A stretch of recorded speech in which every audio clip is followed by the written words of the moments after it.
komunat tona, do të shkojmë fillimisht në atë të Mitrovicës, ku një grua është sulmuar fizikisht nga vjehra e saj në këtë komunë. Për këtë rast, policia ka nisur hetimet për dhunë në familje. Për këtë ngjarje, por edhe për disa vendime të ministrit Faton Peci për të kujdesur për shpërthimet e zjarreve në këtë komunë, do të lidhemi direkt me kolegun tonë gazetar Urall Boshnjaku. Mirëmëngjese, mirë se u ktheve. Mirëmëngjese, mirë se u zi. Apo mirë se na erdhe koka ma simpatike. Mirë se u zi. Ku ishe?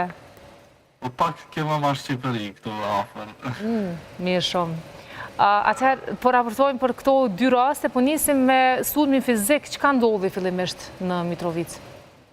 Realisht një grua ka shku në stacionin policor në policin këtu në Mitrovicë dhe ka raportu që vjera saj e ka sulmuar diku pas orës 1 të natës në një zënke cila si pas gruas që ka raportuar rastin ka qenë një varë e vjetër me që ishin përleshur në lidhje me një situatë që ka agravuar qysh prej moti, e që pastaj vjera është vit në kam dhe ka godit rinë e vetë, duke e goditur me grushte në kokë dhe në shpinë, të pak të kështu sipas pretendimeve të resë.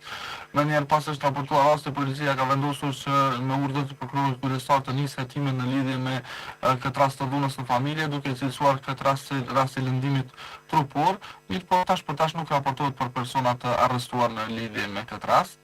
Gjërsa nga Mitrovica na vjen edhe një lajm tjetër pak interesant, ku kryetari i komunës Faton Peci ka njoftuar me një video për gjatë qëndrimit të tij në Kudrën e Cërnushës, në një vend i cili përfshihet nga zjarret thuajse çdo vit për shkak të temperaturave të larta, se do të bëjnë rojë së bashku me një ekip vullnetarësh në mënyrë që të parandalojnë zjarret e përveçme që po ndodhin atje. Me që me të vërtetë gjatë vitit kaluar ka pasur një situatë shumë të komplikuar dhe me shumë të lashtë në raport me zjarret që kishin shpërthyer, të cilat kishin ndjekur hektar të shumt të tokës së bashku me pishat të cilat janë bim shumë vjeçare të mbjellura aty.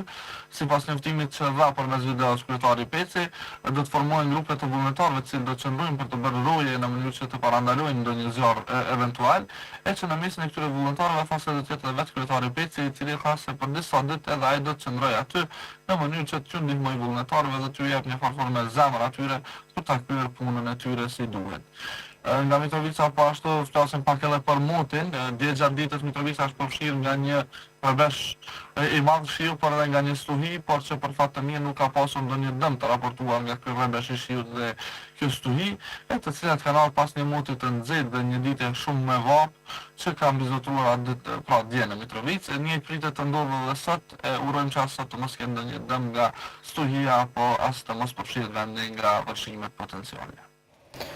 Mirë, faleminderit shumë Urall për gjitha këto informacione që na i sollen nga Mitrovica. Përshëndes shumë dhe miru takofshim nesër.